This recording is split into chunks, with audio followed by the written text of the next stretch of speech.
Mm-hmm. There's only supposed to be 3 copies of the original. Mm-hmm. Also, Anderson has published a facsimile of 1560 Geneva Bible. Yes. I'm familiar with those. Yes. I knew about that.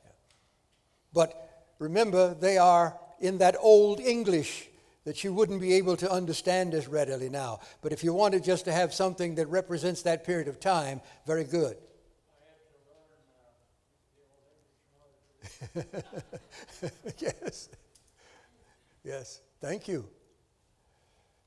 Henderson Publishers out in Peabody, Massachusetts, if you want to look it up on your computer. Eric Brown, Dr. Massey, how you doing? I'm doing well, sir. I did a study on the wording of some of the King James, and you mentioned that over a period of time, the meaning of words change. Mm-hmm. And so when you're preparing your sermon, do you find yourself trying to figure out how to explain to the King James Bible users such that the word in the King James, leasing means liar. And when you try to explain that, people cringe and they frown up because they feel like you're bashing the King James. And, have you ran into that? No, I haven't run into that. I haven't. But I have run into congregations that are so wedded to the King James that they only want you to read from it and to preach from it. I honor them by quoting the text from the King James, and then I say, let me give you another rendering of this. And they tend to appreciate the other rendering a little better. You have to slip it in on them, After all, the preacher is in charge. Yeah, he's in charge. Yeah. Never allow the crowd to stifle your authority or your ministry. You are the teacher. You are the minister. You are the spokesperson for the Lord. That's your calling. Use it. And if they need instruction, give it. They're not wrong. They just need to be brought into a better understanding. Yes. Could I ask you, I know you said King James, and most people use that. What other Bible besides King James, a modern, up to date, that you would encourage us to use in a certain, like he said, if you read the King James, which I do that, I'll read the King James, then I'll say, now here's a more up to date language we would speak in English. Mm-hmm. And they seem to like that. Mm-hmm. But which one would you, besides King James, which one would you say to all us pastors, ministers, that, like you got one there you read, I like what you read. Mm-hmm. Yeah, is that it? Yeah, give us one, at least one. Because I got 3 or 4 Bibles, but I want one besides King James that you would say, read this to your people. Do you have one that sticks out that you could give to us? Just happen to have one. I read from it. It's the New Revised Standard Version. Appreciate your teaching this afternoon and this morning, Dr. Massey. I noticed that you didn't have, do not have or list the Amplified Bible. And I have heard that version or translation is okay in your study, but never to preach from that. And I was just wondering if you could offer something as to perhaps why that didn't make the list. Well, the Amplified Bible is very much like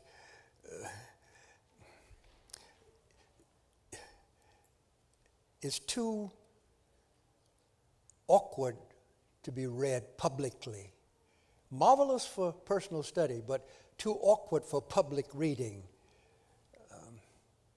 because it's not as smooth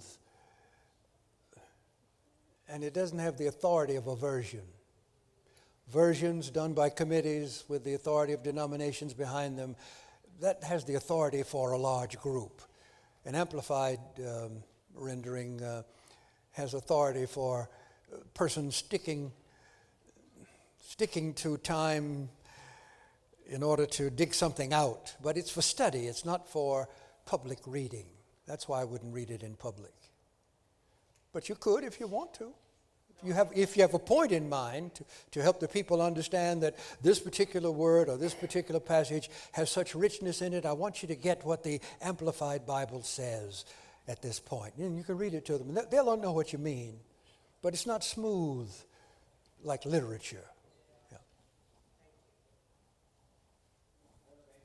Yes, sir. I really appreciate what you said about the commentaries and so forth. I'm sometimes worried a little bit about slant. You know, their angle of it and interpretation, but that kind of information is available. I appreciate the comments. Sure. Today. But in terms of contemporary culture and the changes philosophically and so forth that we're facing culturally in the world, where would you go for a list of contemporary authors that would give some insight and help us in interpreting these scriptures for today, for this culture as we exist in? I've been giving that all morning by telling you compare the renderings and the translations to get the deeper understanding of a text. That's all I've been saying to you. Do that and you'll have the answer to your question. Compare them. The meaning will come forth and you share it with your people. And I illustrated it in a final way by taking the Ecclesiastes passage and showing you the different renderings of it and how the meaning is much clearer in the more modern version of it. It's a way of helping our modern and postmodern hearers catch what Scripture is all about. Exactly. Without going to school. You're giving it to them in a worship service.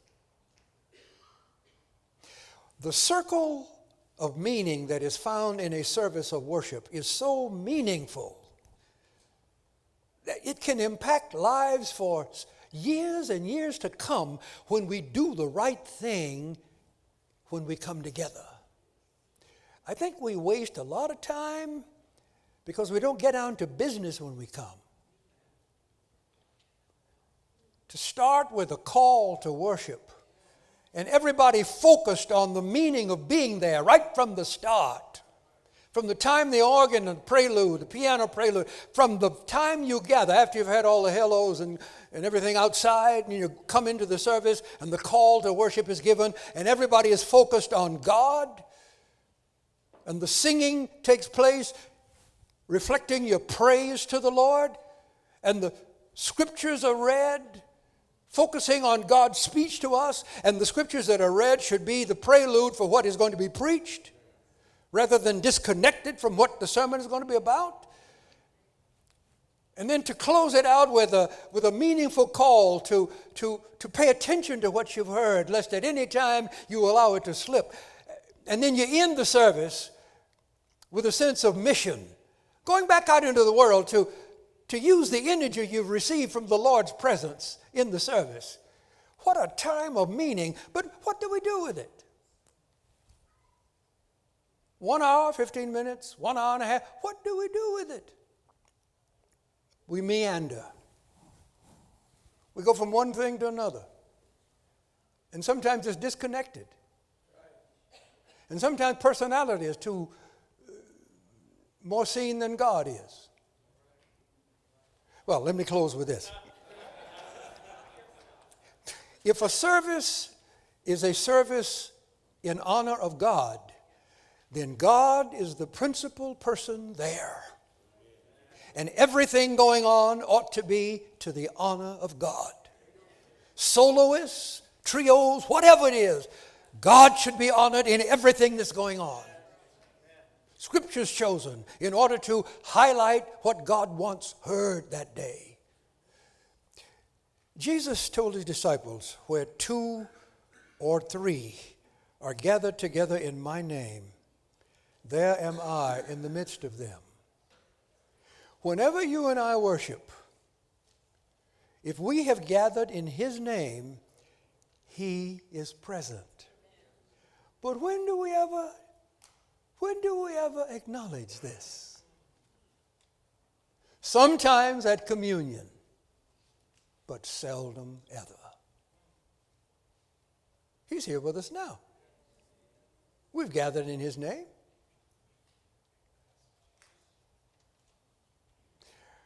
We sense his presence in each other when we're looking for him. I go to church looking for Jesus. And that's what I expect to find when I go to church.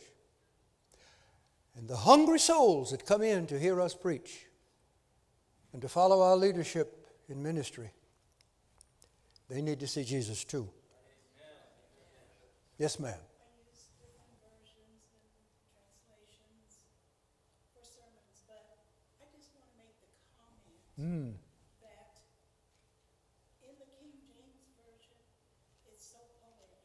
It is poetic. I love memorizing scripture, and it's so effective in a service when you can just stand up and say, "I will lift mine eyes unto the hills," or "I saw the holy city, New Jerusalem." I love the sound of the King James Version. I know we're not going to get rid of it, but I would just like to say you will be blessed to memorize different passages where you don't have to turn with me to and just stand up and start talking. I got to quit, but I once attended a worship service. The minister stood up to preach. He was reading from Isaiah 40. He started reading from verse 1. And as he continued to read, the meaning was so clear and fresh to everybody present that he never had to preach. He got down to the last verse where he talks about, well, this isn't the last verse, but as he's going toward the last verse, he said, "Even the youth shall faint and be weary, and the young men shall utterly fall. But they who wait upon the Lord shall renew their strength. They shall mount up with wings." As he was talking, it was so fresh and clear, the people just burst into praise. He couldn't preach. There was no need. The word was present. Have you ever been to a service like that? Where the word was so alive that you didn't need words. The word, large W, was so rich and meaningful that you didn't need words, small w. Don't you long for times like that? Well, that's what you can do when you go back to your people Sunday. Give them this experience by spending time with the Lord and let him appear to them. Blessings.